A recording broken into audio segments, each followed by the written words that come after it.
di-di-di-di-di. I die, die, di, die, di, die, die, di, die, di, die, die, di, die, die. Die, die, die, di, die, die, die, di, die, die. I die, die, di, die, di, die, di, die, din, din, die, din, die, di, din, die, die. I die, din, die, die, di, die, di, die, die. Good morning, everybody. We're back with some Torah learning. We are on chapter 43. We're learning for Refuah Shlema for all the Cholim. We have a list here, and if you ever would like to devote or dedicate a class in honor of Refuah Shlema, just send them in, and we will include them in our prayers. See, we got a long list of people here who I read, and we think their names and say their names, and hope Hashem has compassion on them for Refuah Shlema.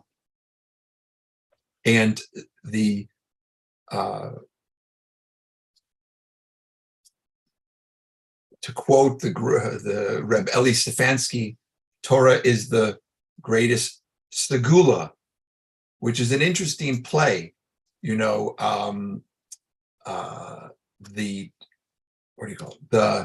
there's an old Yiddish saying which says Torah is the bestest schleira. Torah is the greatest merchandise. Torah is the bestest schleira. And Reb Eli, I don't think he coined it necessarily, but he says Torah is the greatest segula. You know, people are always looking for things that are going to aid them. We all need a lot of assistance in life. So in addition to everything else that we might be doing, or our friends, family, and those who are helping us, we're always looking for divine assistance. And of course, Hashem is helping us all the time, and we're just not always, we're just not cognizant of it, right? Hashem is helping us at every moment, at every time.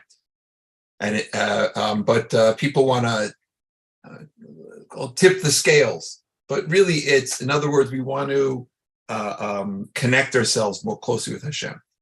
So when we're learning Torah, we're connecting directly with Hashem in a great way, and hopefully that'll bring about people's Yeshuas. I mean, I don't think I won the Mega Millions. I didn't check my ticket, but I figured, you're allowed to buy one lottery ticket, and so I bought a ticket. So who knows? Maybe I got a ticket. Maybe I won. And most likely, I didn't. All right, let's get on with our learning. We're, again, chapter 43. We're on number 4. So we're having a meal, and people are bringing stuff out. Do we say more blessings? We already said hamotzi. We already started a meal. Do you now add new blessings? So we've gone through a couple of the simanim here, a couple of the paragraphs, and just to remind ourselves that in general, if it's something that you were expecting to eat as part of the meal, it doesn't get its own blessing, but that excludes dessert, even though you might have thought there's going to be dessert. And it also excludes something which was, we talked about, that you might have had like wine before the meal to say Kiddush on. So if they bring out more wine, you're not going to say it, even though you said the wine before the hamotzi. So you might have thought that maybe if they brought a new bottle of wine during the meal, you'd say another paragraph, and you wouldn't. And of course, you can review the other classes. They're here, thank God, on YouTube. Im kove ikar sudasto al pereth. Let's say if you're a fruitarian, your main course is fruit. Sounds so good. She'ichlem ima pas, and then you'll be eating the fruits to accompany the bread. Kevan shem ikar suda, since the fruits are the primary component of your meal.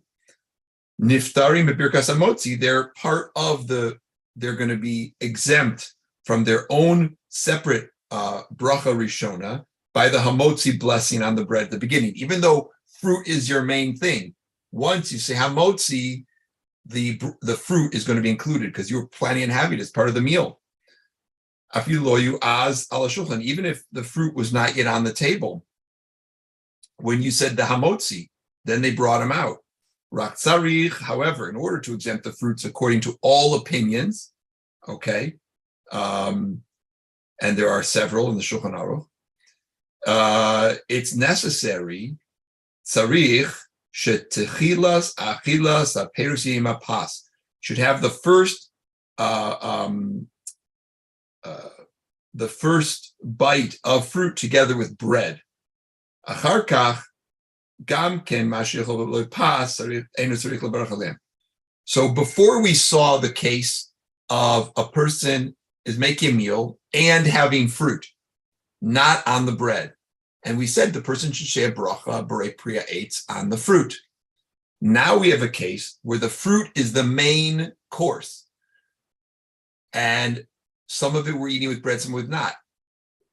Do we have to say a separate bracha? So the answer is, since the fruit is going to be the main part of our meal, accompanied by bread, we wouldn't say a separate berei priya eitz. However, there is an opinion that if the first bite of the bread is done solo, and then you still have the fruit separately, it's like the previous paragraph, and you actually have to say a new bracha. So in order to be yotze kol hadeos, as it's called, right? In order to do it in a way that we're, according to all opinions, are not saying another bracha, another blessing. Now, you could say another blessing, there's nothing opposed to it, but it is a little bit of a suffix, right? Suffix because the whole meal is fruit.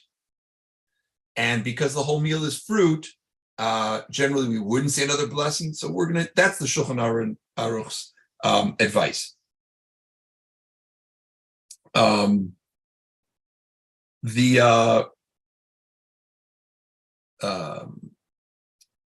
the question is how much?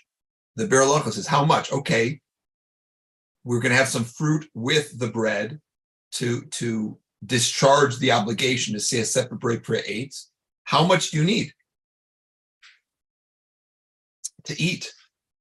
So he says it has to be a significant amount of fruit together with the bread, so that eating them together will signify that the fruit is the primary component, right? So we discussed before, and I think avocado toast is just the greatest thing and a great thing to use here, and that's why I put it on the graphic for this section. And I'm gonna just turn off my phone. I apologize. So just having a little smidgen of avocado is not going to cut it. Okay, number 5. So although fruit is generally not considered part of the meal, right? And we discussed previously, you're going to say a new bracha on the fruit. It can be served during the meal in a way, according to some authorities,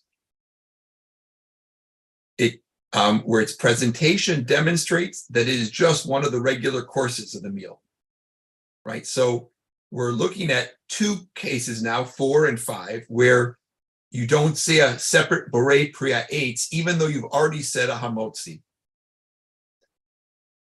Peirosh amvashin letzorech hasuda, fruits that were cooked for the purpose of eating during the meal.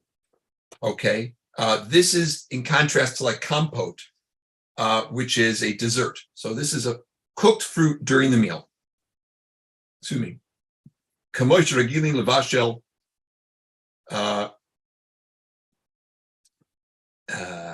as customary to cook as a side dish to be served with the main dish. So I'm really excited about this. I see potential here for a Kitzur Shulchan Aruch cooking channel. Okay, no, but maybe a show. All right, we're in Hollywood here, right? So everything's a show. All right, kevan bein im basar bein beloy basar, whether it's cooked with or without meat, yesh le'echel meim b'tchila b'sayf, you should have some at the beginning and eating of these fruits. Ksas im apas, a little bit with the bread, ube'emsa, and some in between, yechol le'echol, me'en gam below pas. Ve'enu tzarich bracha. So we've got these cooked fruits. They're part of the meal. I don't know, maybe it's stewed plums. It's not dessert. It's part of the main meal, or stewed apples or something. I'm not sure what he's making.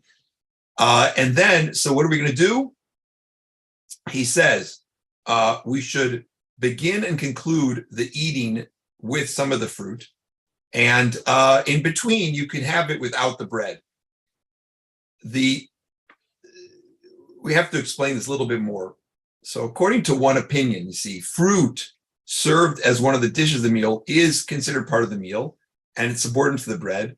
So according to that opinion, you can eat the fruit without the bread because it's part of the meal and it's niftar, it's exempt from the hamotzi. However, in order to, we have opinions which disagree with it, and they hold that in the case of bracha rishona is still required, even if it's your main thing of the meal.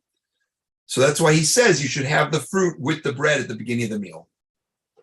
And then most people would say, even if it's the most would say that you don't have a separate bracha on it.